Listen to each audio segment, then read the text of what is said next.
Hi friends, అందరూ ఎలా ఉన్నారు? అందరూ బాగున్నారండి. One more mini vlog. ఇది వచ్చేసి లక్షవారం రోజండి. లక్షవారం అయితే ఈరోజైతే పిల్లలకి స్కూల్ కూడా హాలిడే కదా. మా బాబు అయితే లేట్గా లేచాడు పడుకొని. ఇంకా వాళ్ళు లేచేసరికి మాదైతే సగం పని కూడా అయిపోయింది. ఇక్కడైతే అత్తయ్య బట్టలు వాష్ చేస్తున్నారండి. మీరు అనుకోవచ్చు, ఏంటి ముసలావిడతో పనులు చేయించుకుంటున్నారు అని. అదేం కాదండి, మా అత్తయ్యకి ఏంటంటే అలా కూర్చొని ఉంటే కాళ్ళు అవి పట్టేస్తాయి అంటారు. ఏదో ఒక పని అనమాట. అంటే కొంచెం శక్తి ఉన్నంత వరకు ఏదో పని హెల్ప్ చేయాలని ఆలోచిస్తారనమాట. నేనంతా ఇంట్లో వంట పని, బాబుకి రెడీ చేయడం, తినిపించడం అంతా నేను చూసుకుంటాను. అత్తయ్య ఏంటంటే బయట కొలాయి పట్టడం, బట్టలు వాష్ చేసుకోవడం, అది కూడా నార్మల్ బట్టలు అయితేనేనండి వాష్ చేస్తారు.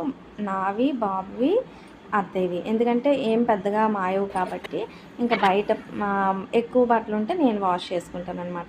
మాకు అయితే అండర్స్టాండింగ్ అనేది బాగానే ఉంది. మధ్యలో మీరెవ్వరు ఇబ్బంది పడకండి.